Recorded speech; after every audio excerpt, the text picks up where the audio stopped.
Welcome to the Leslie Hawkins podcast. Each week, my guest and I discuss one pivotal moment in their life, what they learned from it, and their words of wisdom. For our guest, she thought life was settled. A happy marriage, 2 young kids, a career she loved, and yet it came apart in ways she never anticipated. In the aftermath, she took what was supposed to be a short stint in her family's homestay business, facilitating the placement of international students into private homes across our community. On this surface, it was a practical solution, but beneath it was an entirely new world. Because opening someone's home to a stranger is never simple. There are nuances, barriers, and moments of profound human connection that most of us never get to witness. And she had the honor of witnessing thousands of them.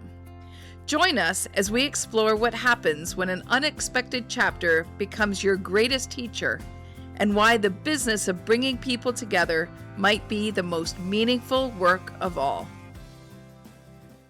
Welcome to the Leslie Hawkins podcast. I am so grateful that you are joining us here today. Please join me in welcoming today's guest. We have Jennifer Robin Wilson, and Jennifer is an author.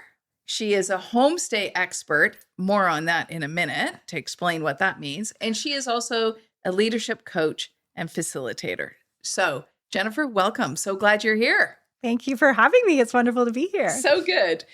So this podcast is all anchored on one question, which is, what is one pivotal moment in your life?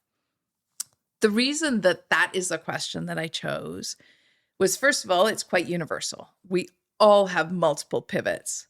Some are small, some are bigger, some we control, and some are imposed on us. But no matter what kind of pivot it is, how we choose to manage through that shapes who we are. And so this platform is really an opportunity for the audience to learn about lots of different pivots, hear great stories, and meet amazing people like yourself. So we're so glad that you're joining us here today. Oh, it's such a great topic. And I love the way it allows you to explore so many different things and meet so many different people. Yes, exactly. So let me just jump right in and ask you, what is one pivotal moment in your life? So I think the one that I wanted to focus on today is one that happened kind of to me rather than one that I chose. And we're going to go back just over 20 years ago to 2005. Very nice. And this is when I had a 1-year-old and a 3-year-old at home, and my now ex-husband decided he didn't want to be married anymore. Oh. So this was a very sudden and difficult divorce for me. Yes. I was not, as I said, I was blindsided by it. And at first I thought I could salvage things and save the marriage until, found out more details about why he wanted to leave. Yes. We don't need to get into. Exactly. Understood. And so I needed to, that was the pivot. And it wasn't just the marriage that broke down, but it also left me having to pivot in my career. At the time I was actually on mat leave when it all started to fall apart. But I was working as a registered midwife. Okay. And as a midwife, as you may know, we have to be on call for deliveries. Yes, you do. And with 2 little kids at home and no on-call childcare, I couldn't practice anymore. No. So that decision affected all parts of my life. Yes. As a parent, as a spouse, and as a career professional too. Right. So, it was a big change. That is a big change.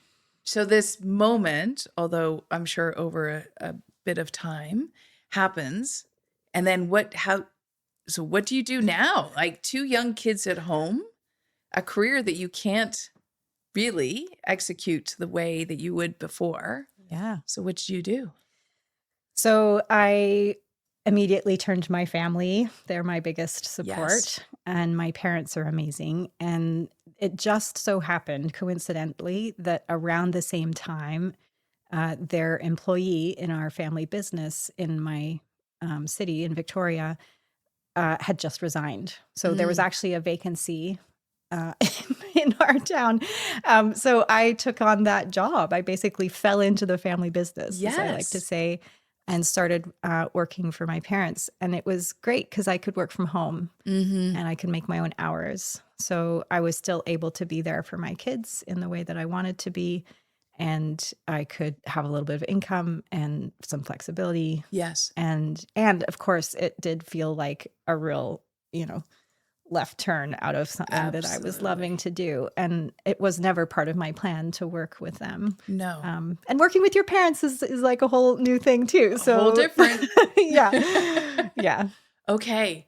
And so talk to us about your family business. Yeah, thank you. So my mom started it. It's called the Canada Homestay Network. Okay. It started as Homestay Toronto Limited, actually, Okay. back in 1995.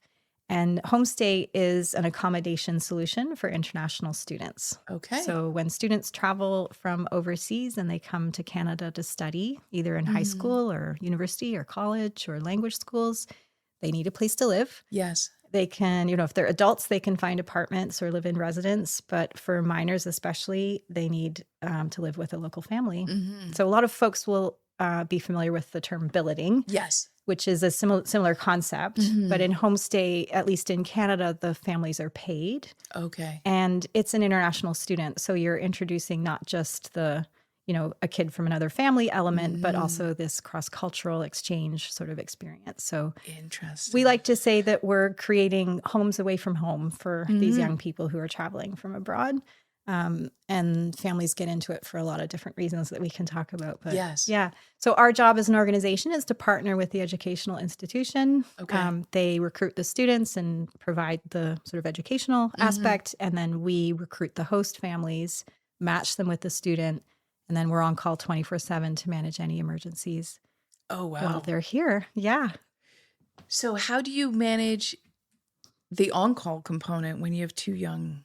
So we worked that out as a team. Okay. When my mom first started the business, and for the first several years, my parents were the two people on call. Yes. And as time went by and the business grew, we began to share that load among all of us. So we would take turns, sort of weeks for a week at a time. We now, fast forward 30 plus years, we have a team of people who just provide on call. So we don't ask everybody to do that anymore. Okay. So that wasn't something that I needed to worry about when I was started working. Yeah. Yeah. Why did your mom start this business? Oh, I that's such didn't a even good realize question. it was a business. I didn't realize that people would pay for it. I considered it sort of like billeting, but billeting is very different. Well, sure. Right? And a lot of programs, billeting and homestay too, will be run by somebody who's got a lot of other hats to wear. Yes. It's sort of something they do off the side of their Correct. desk. And that can work for small programs where it's 5 or 10 students. But, we place over 6,000 students a year. So Really? this is a big business. Yeah. We've placed over 100,000 students since we started over 30 years ago. But the way that she got into it is such a fun story. I love telling this. So she's kind of a serial entrepreneur. Back in the 90s, she was running a bed and breakfast out of our family home in Toronto. So good. And there was a language school in Vancouver that wanted to open a campus in Toronto. And so they were looking for someone to run their homestay program. And they found her through her reputation with the bed and breakfast. And they called her up and they said, "We want you to run our homestay." And she said, "What's homestay?" Yes, exactly. Never heard of it. And initially she said no. She thought, why would I do that? I've got this other thing. And they didn't give up. They were pretty persistent. Good for them. They came back a second time, a month or two later. And the second time around, she gave it a little more thought. She talked to my dad. At the time, he was a management consultant working for Ernst & Young. So he had that kind of business acumen and the strategic kind of big picture thinking. And he said, let's give this a go and we'll see what happens. Yeah. And at first it was, a handful of students in sort of April, May. There were a few more, and then June hit, and then July. And she realized she couldn't just ask her friends and neighbors. This was going to be something real. So, it kind of took off from there. Yeah. And how do you find the families? Yeah, so over 60% of them come through word of mouth referrals. Okay. So we do like any business, that is a critical part of our recruitment efforts is Okay. to make sure that our clients are happy, Absolutely. and they'll Yes. tell their friends. Yes. These are really transformative experiences. Yeah. So that word of mouth engine really works hard for us. Okay. But other than that, nowadays we do a lot of social media. Okay. We do some of the, radio ads and so on don't really work for us. Again, because it's such a personal kind of human Very. component. So it really helps to have those messages come from inside a community. So promoting through communities like churches, sports teams, Yes. things like that. Okay. Lots of happy news stories, like editorial stories, can really help spread the word. Absolutely. Yeah, And so the families get compensated, they do. but the idea of opening up your house to an international student has got so many levels of complexity. Yep. Where do you even start? Yeah. So there are certainly a lot of concerns that people have when they first consider this as an Yes. idea. And the first thing I say is to reassure them that we're there for you to provide you support. Yes. Because often the first question is, what if something goes wrong? Right. What if I don't get along with the student? What if, Yes. and so we provide a lot of training and support. I just wrote a book. Yes, even better. We'll talk about that Yes. in a minute. And we also make sure that the students are well prepared before their arrival. And then we're there 24/7, as I said, to provide on-call support. And we organize, depending on the community, the frequency sort of changes. Some places it's monthly, sometimes it's less. Okay. Get-togethers, opportunities for hosts to meet other hosts. Right. Lots of like we have a knowledge base, online resource for families to look up when they have issues or concerns. And then every host is assigned what we call a relationship manager. Most organizations refer to them as homestay coordinators. Okay. So this is sort of your single point of contact with the organization who really gets to know you and your family over the years. Yes. And is there for you, just at the other end of a phone call or a text message Right. if you need to reach out. Yeah. Okay. And we really do encourage hosts to ask for help. Yes. I think a lot of hosts feel like they have to kind of do it on their own, like they're supposed to know how to handle situations. And we say, no, please call us. Because, we've seen, I'll never say we've seen it all, but we've seen a lot. We've seen a lot. Yes. And we definitely have, ideas about how we can move through conflict. Yeah. Okay. And so the students are recruited by the schools themselves. That's right. Okay. But then, like, how young can the students be? So the ages that we've placed in Homestay over the years have ranged from as young as 9 up to 65. Okay. Most students tend to be in high school. So we're talking 14, 15, up to sort of 18. And then the language school and university is obviously sort of 18 to 24. Okay. Most students come in grade 10, 11, 12, though. Okay. And the 9-year-olds are only here for a few months. Like they're not staying a whole semester. No. There's a 3-month program where will be a bunch of 9-year-olds who come together as a cohort, and they're placed in Homestay in groups of 2 or 3. Okay. So that sort of helps with there's a community built in. Exactly. The homesickness and that kind of thing. Yeah. Yeah, it's kind of wild to imagine, but I like to remind Canadian families that the concept of sending your child abroad is so much more common. Yes. And like kind of standardized everywhere else except in Canada. In North America. Yes, in the yes, US. yes. So while it seems like a kind of a crazy idea that you would do that, everywhere else it's really normal. Yes, so it is. And it's really important for families in other countries for their kids to have that experience. And because it's so normal and so common, it's like, it's a lot more standardized, I guess, if you will. Yeah. Yes. Yeah. So when I was 11, my family at that point was living in the Philippines. Wow. And I went to school in Scotland. There you go. Literally the other side of the world. And it was commonplace. We were in an expatriate community. We got to a point where we would need to change school systems. We had been born and raised in the British school system. Now we would need to change to the international, which was more based on the American system. And our ultimate plan was to go to university in Scotland. So Yeah. it was, okay, well, us and the rest of the plane load of 11-year-olds, Right. we would head off. It was, commonplace. That's right.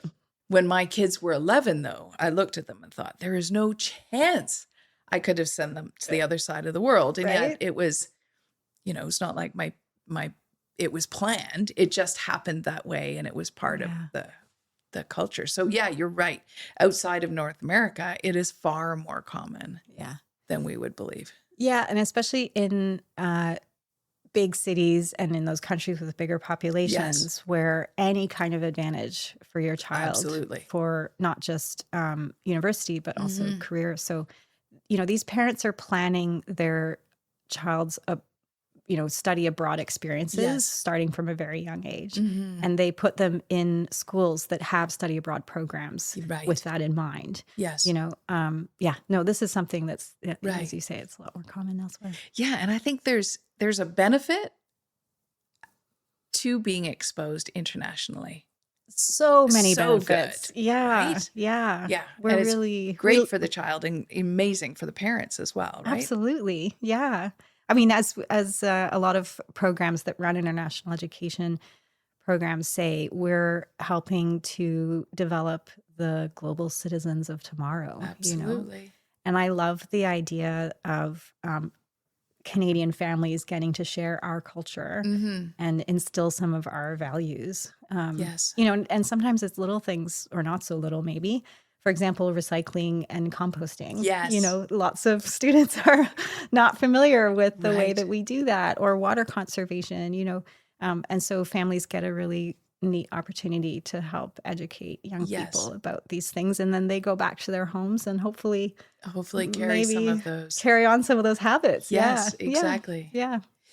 So while it works on both sides, it's great for the student, it's great for the families, there's some inherent barriers. Mhm. Starting with language, I would think in many cases, massive cultural differences. And so that would probably be a major stumbling block for a lot of people right out of the gate. Yes and no. A lot of our hosts have other languages already in the home. Okay. Maybe it's the mom who has Spanish and wants her kids to be exposed to that, right? Right. A lot of our families are immigrants themselves and know what it's like to, be plopped into a new culture in a new country and want to sort of give students that safe landing pad that they would have enjoyed when they first arrived. But you're right. There are a lot of families who worry about the language barrier. Keep in mind that the students who come here, for the most part, have been studying English for quite some time at home before they arrive. Okay. And all of them are obliged to pursue further English studies once they get here. I see. Okay. And as I explain in my book, a lot of families are amazed by how quickly students will pick up the language when you're immersed in it. Yes. So keep in mind, we're not just on Duolingo here. No. Like you're living There's no and Google breathing. Translate. Yeah, I There's get it. One host with who I interviewed for the book said, she's had plenty of students where on day one, she's like pointing and saying table, chair, spoon. And in 2 weeks, they're having full conversations. Yes. Like this is It's not incredible. Yeah. And I love one of the quotes that I love is from a host who said, a lot of people ask me, how could you bring a stranger into your home? And she says, well, they're only a stranger for the first 5 minutes. Yes. Like this idea that you would reframe these experiences Totally. from, as you're describing, barriers and Yes. boundaries to opportunities and, Yes.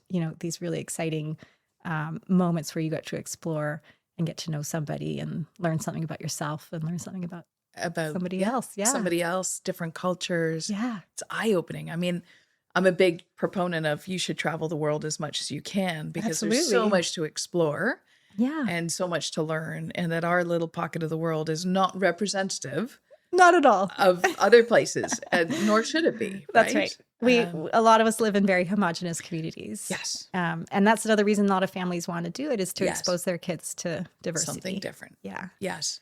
Yeah, exactly. Yeah, it's really important. That's very good. So to open your house to a stranger, moving through some of the challenges at the beginning, and then you create, I would think, a great bond, like they're part of your family, Yeah. and then they leave. Yeah. Yeah. That's got to be the hardest part. It is.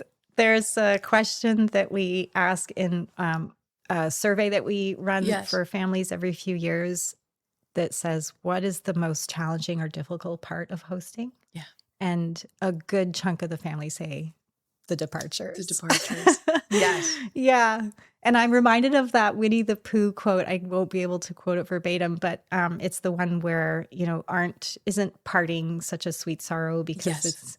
it means that I had the chance to know you. Exactly. Right? Like, you know the one Yes, I'm talking I know about. exactly Yeah. the one. Yes, that's exactly. Yeah. So for sure, the departures are hard. And, unlike in the 90s, nowadays we have so many ways to stay in touch. Yes. And a lot of hosts will exactly do that. It's whether it's Facebook or just texting, other forms of social media. And I love the stories where hosts talk about being invited to travel abroad and visit their student and their families for weddings, for Amazing. school graduations, Yes. these milestones that they're so excited to share with this family that they bonded with so closely when they Right. were here. And those bonds form very quickly. Yes. A lot of students will stay for a full academic year, but it doesn't take that long No, to no. really connect. Right. One of my favorite stories in the book is about a host and a student who were only together for about a month, and they've kept in touch. It's now going on 17 years since he left, and they're still in touch with each other. It's really beautiful. Yeah, That's amazing. it is. So good. So you had this pivot in your life where you needed to then move into the family business, and pardon me, you've now adopted the business as your own. Yes. You've now written a book about it. Yes. Okay. So why write a book? Why write a book? I noticed over the years, so I ended up working in the family business for 17 years. Yes. I told my parents when I started, I'm going to do this for 5 years. You get me for 5 years, and then I'm going to. Good job on that one. I Yeah. know. And then every 5 years, I'm like, okay, another 5 years. So I ended up taking over from my mom, as you said, Yes. as CEO in 2010. I actually went back to school and got my MBA in order to feel like I could. Very I love nice. school. That's so good. So I got my MBA. I took over in 2010, and then grew the business. And as I say, over the years, I noticed there was a real lack of resources for host families that went beyond the kind of initial PDF Yes. host guide that a lot Right. of organizations will hand out as part of the host orientation. Okay. And those guides are essential. Mm. And there is so much more to learn about how to make the student feel at home, Yes. how to understand other cultures and become culturally competent. And then what we need to learn about ourselves in order to be successful, getting along with others who are different from us. Yes. So I decided, and by the way, I've wanted to write a book since I was a kid. Okay. I'm one of those like, one day I'll be an author. So that was a lifelong dream. And I've always loved writing. Yes. It was the career path that I didn't take because it wasn't, Right. it's an artistic thing. That's what you do as a hobby, Yes. right? No, I get it. Yep. Yep. So a few years ago, so I started working on the book over 10 years ago. Okay. I had this idea that it would be a collection of stories. And so I started interviewing families, and I found it really hard to write in my spare time. Yes. I'd work in Homestay all day long. Yep. And then in the evenings, it's like, With all this extra time you got on the side of your desk. Got I it. keep talking about Homestay. Right? Yeah. No, Yeah. I needed a break. I need a So, break. Exactly. yeah. So the reason was to help hosts make the most of the experience. Yes. And to fulfill kind of a dream of mine. Okay. Yeah. That's really good. And how's it been going? It's been amazing. Yes. It's been hard Mm. because, as some of your listeners may know, the climate for international education has really shifted in It's the last totally couple of changed. years.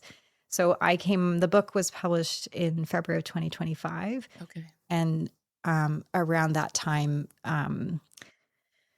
the federal government here in Canada made a lot of policy changes to limit the number of study permits that were issued to international students. Yes. So those caps have decimated the industry. They have. They intended to reduce the number of students coming in by about 30%, but the impact to our reputation as a country on the global stage has meant that is more like a 50% drop. Ouch. And it's affected all sectors. So again, the study permit caps were supposed to impact only post-secondary, Yes. but a lot of the high school programs are suffering as well. Again, it's a reputational hit.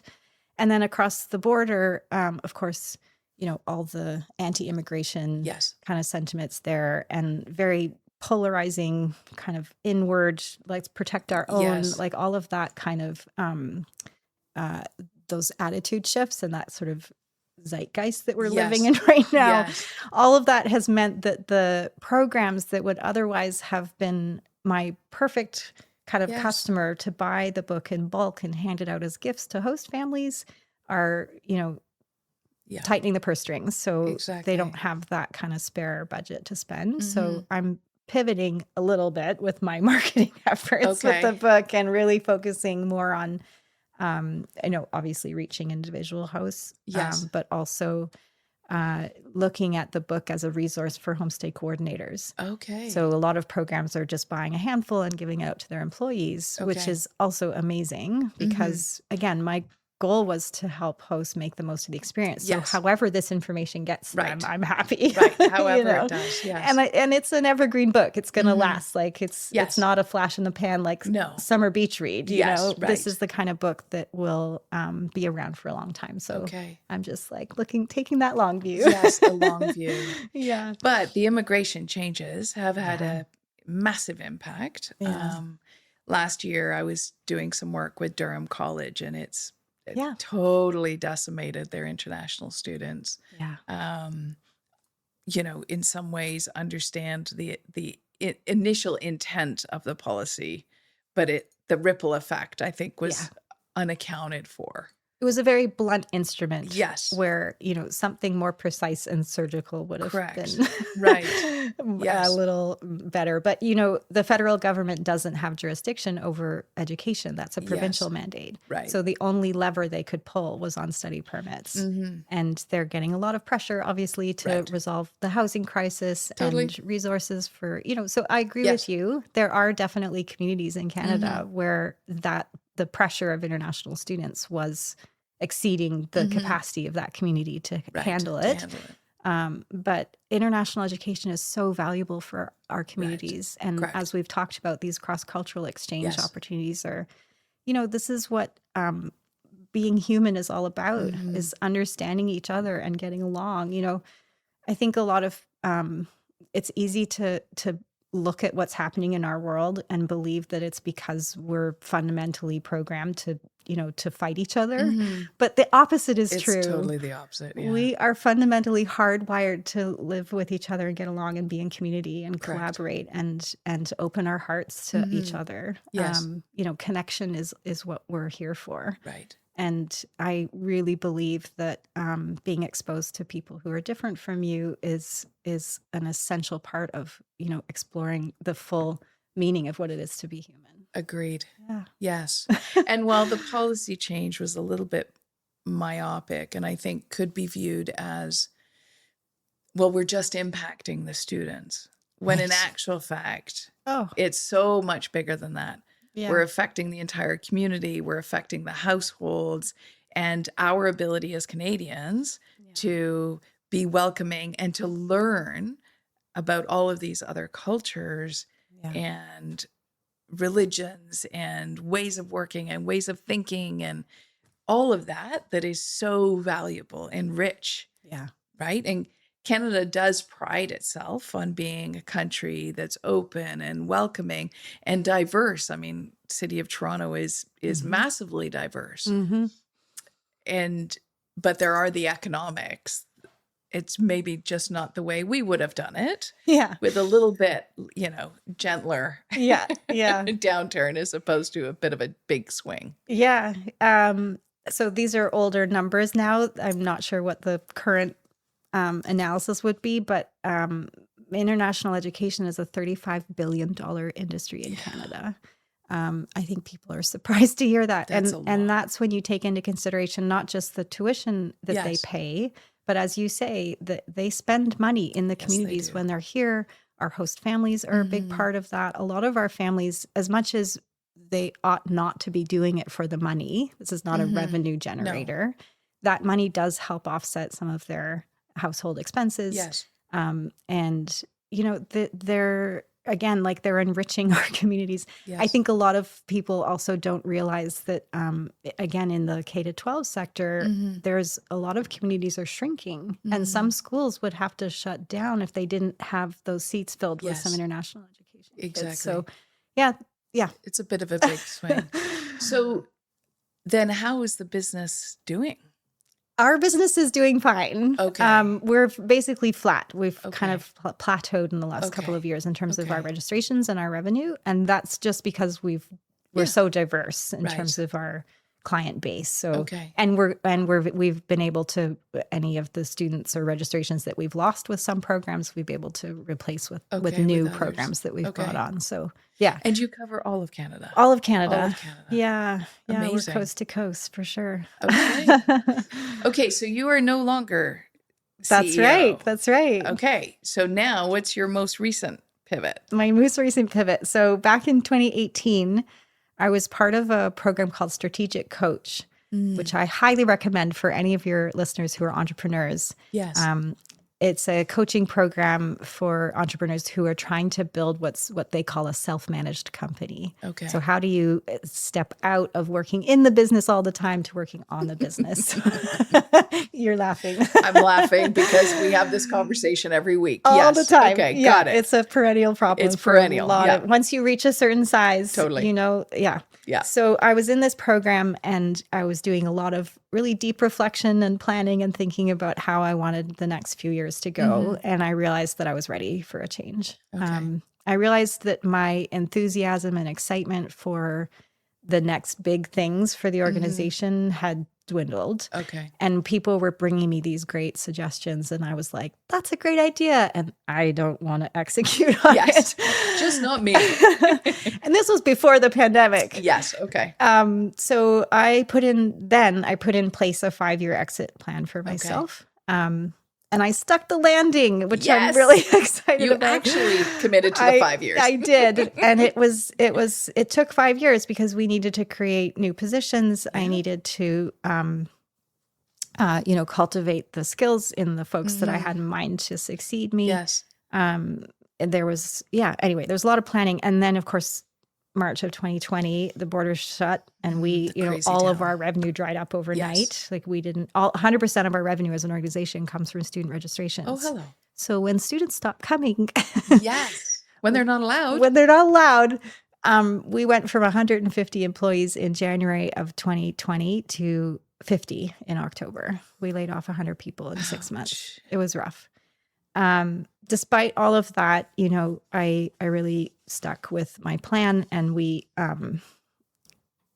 there was obviously some changes that needed to be made as part of that. But I'm really happy with how it's worked out. So we ended up being able to promote 2 people from within the organization. Nice. As you know, I worked alongside my parents. So my mom, when I took over from her, she kind of stepped into kind of a operational role, but really behind the scenes. Yes. And my dad had always been in charge of finance. He was essentially our director of finance or our CFO, I guess. Yes. So I'd always had a very close working relationship with both of them. And the thought of one person taking over from me and succeeding the 3 of us just did not make sense. Yeah. And I don't say that to be egotistical, but I was doing the work of more than one person. Yes. So we adopted a co-CEO model. Oh, good. And we're very happy with how it's gone. We hired a an HR consultant who specialized in these models to help Okay. us with the transition. We set up a board of directors, So good. and we've never looked back. It's been amazing. So my last day of full-time work in the organization was in December of 2022. Okay. And then January 23, I launched my own coaching and consulting business. Yes. And went back to school again, got my Master of Fine Arts. You're a glutton for punishment. I know. I needed another master's Yes. degree in creative nonfiction. Okay. And at around the same time that I started that program, I signed a publishing contract. Okay. So I finished my book finally with the space and time that I Yes. needed outside of my daily work. Got the book out, graduated, and now, I'm on to the next thing. On to the next thing. That's amazing. Yeah. So you have a lot of degrees. I have a lot of degrees. Yeah. Not as many as some people I know. I have a Yes. friend who likes to compare how many degrees we have now and again. It's a very geeky thing to do. Yeah. That's so good. So what's your latest? Yeah. What's the most recent? My most recent, Yes. thank you, is my writing retreat, So good. which I'm so excited about. So as I mentioned earlier, writing has always been something that I've been really Yes. passionate about. And the more time I've spent around writing and around other writers, the more I felt like the opportunity to coach and teach writing would be just the perfect kind of marriage of all of my skills. So the reason I chose coaching when I left CHN was because when I reflected on the things that I loved best about being a CEO, it was always nurturing other people, helping them discover their potential and grow into their potential. So the idea of being able to do that, not as their boss, Yes. Yes. and just be able to support them and watch them grow was really exciting. So I did get my certification with the International Coaching Federation. So I'm an ACC certified coach. And I've always loved teaching. So I spearheaded our organization's professional development program. Oh, great. Which we ran for, close to 15 years. It's still going on now. So that was like weekly webinars, and we ran offsite retreats for our organization every couple of years. That kind of like, again, that sort of group facilitation work was always a real fun thing for me. Right.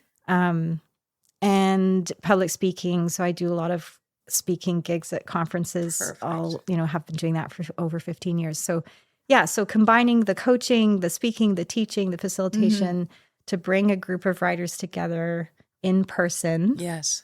In this day and age of AI, Right. Get them away from their day-to-day lives. Right. Give them that space to be just like tap into their creativity and be surrounded by this community that we would form. It just felt like the right thing to do. And we just wrapped our first retreat last week. So and good.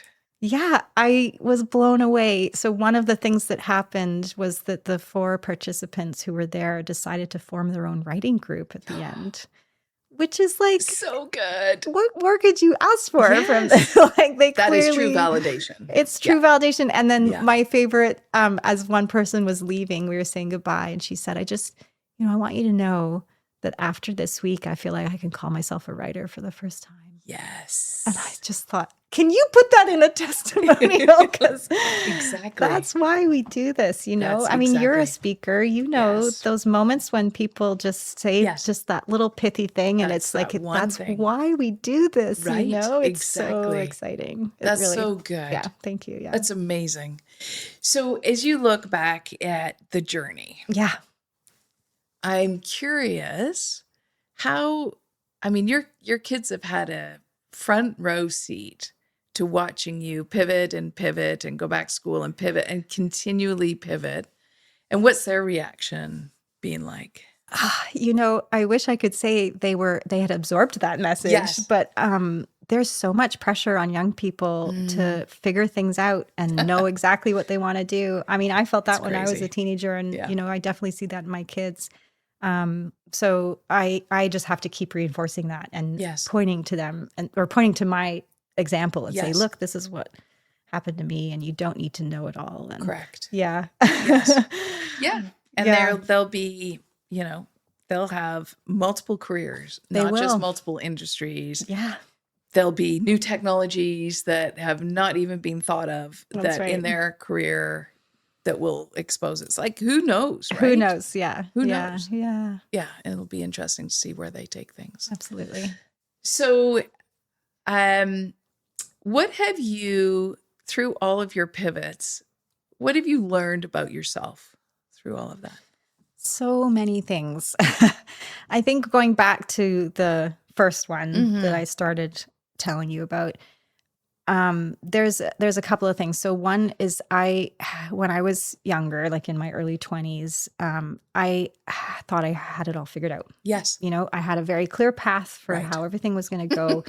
And I'm one of those sort of type A, you probably Yes. figured this out by now. I execute on my plans. Right. And so when life threw me this curveball, it was a really important lesson that I don't have control over No. everything. I can't fix everything that's broken. Mm-hmm. So there was a really deep lesson there in understanding what, like separating those things. What do I Yes. have control and what do I don't? And the things that I don't have control over letting go. Yes. And I mean that in all sense of the word. So that ability to just really kind of release and sort of let things be as they will, Yes. Yeah. So letting go is a really big one. Okay. And then I think also under the heading of not having control over everything, understanding yourself, I think too. I did a lot of exploration. I went to therapy for the first time back then. I'm still with the same counselor. She's very nice, incredible. So I definitely found a lot of value in learning about myself. I think a lot of times when you go through a difficult pivot or when, life throws its garbage at you, we lash out. We want to blame other people and other things. And it really behooves us to take a pause and not to blame ourselves, but to trade judgment for curiosity. Right. And to think about what is it? How did I contribute to this? I really like when we talk about conflict in Homestay and in all parts of our lives to trade the word fault for contribution. Okay. So think about how you've contributed and just know yourself, get to know yourself. Right. It's the whole third part of my book is know yourself. It's about understanding your biases, understanding how you approach conflict. Right. What does respect mean to you? When do you grant people second chances? Okay. So yeah, learning about yourself, I think is That's really good. So all of that, like, what did I learn about myself? I learned a lot because I did all that work. That's a lot of work. Yeah. That's good. And it's so interesting because we used to always think, yeah, but I know myself. Like I've been living in this body for X many years. Right. And yet there's entire professions out there that are like, no, actually, let me help you. Yep. Because we don't ask ourselves those tough questions, right? We all have blind spots. We absolutely do. Yes. And I don't think we talk about this in culture and cultural competency. I mentioned that earlier. A lot of us think like, oh, I'll get to know another culture by studying their rules of etiquette. Yes. Or understanding what they like to eat or what kind of music they listen to. But the first step in understanding other cultures is to learn about our own. Oh, interesting. Because there are so many hidden rules and unwritten standards and norms that everybody just understands them. Yeah. So if you can start to analyze, again, yourself and figure out how your assumptions are playing into these situations, right? That's the first step. That is absolutely. Yeah. Okay. All right. My last question for you is, what would be your words of wisdom for the audience? Oh, it's hard to pick something. It's a hard thing. I would say a couple of things. So as I said, learn about yourself. Yes. And that doesn't mean just asking ChatGPT because the way that AI is so sycophantic these days, and it's going to just tell you what you want to hear. I mean, obviously finances can be a barrier when seeking help from other people, but if you can get a coach or a therapist, I think that's huge to help you kind of learn. Or take a personality assessment, like any of these tools out there. I'm a certified Colby consultant, which I think is a really powerful tool to help you understand how you solve problems. It's not a personality test, but so that would be one. And And then, just like I said before, being able to separate what you have control over and what you don't. Yes. And then the last thing, I'm an optimist at heart. You may have gathered as we've you been and talking. yes. And one of the things that helped me when I was going through my divorce and in that really dark time was I took a little piece of construction paper and I cut it out and I wrote on it and I stuck it to the kitchen cabinet where I pull out my tea every morning. Yes. And it said, "What if it turns out great?" So good. And that was like just a little daily reminder. Yes. When everything seemed to be conspiring against me. Yes. That was sort of like just a little mental shift to say, yes. What if it turns out great? Like, that is so good. I love really that. Helpful. Yeah. Yeah. It was good. All right. I need a piece of construction paper. Got to put that up on the board. That's wonderful. Yeah. Well, thank you. Thank you for being here and sharing your story. And everyone is going to go out and get your book, The Heart of the Homestay. Yep. And I think it's such a sort of a magnifying glass, the idea of homestay. Everything that happens in that experience is really all part of the human experience and human connection. And whether we're opening our home to somebody we don't know, a student or a stranger, in actual fact, it's what we all do as part of being human. Yeah. And I applaud you for running this business, for pivoting as much as you have, and for being such a shining light. You really are thriving. Thank you love so that much, you continue Leslie. to pivot all the time. It's wonderful. Yeah. So congratulations and thank you for being here. Thanks for having me. It's been so great. Good. Thank you for joining me today. I really enjoyed my conversation with Jennifer, as she has really found a way to see the positives in all of her pivots. If you have a chance, please check out her book, The Heart of the Homestay. I plan on reading it this summer. If this story resonated with you, please share it with someone you care about, and be sure to subscribe so you can continue to hear more pivotal stories involving one question, one turning point, one powerful story. I'll see you next week with another guest on the Leslie Hawkins Podcast.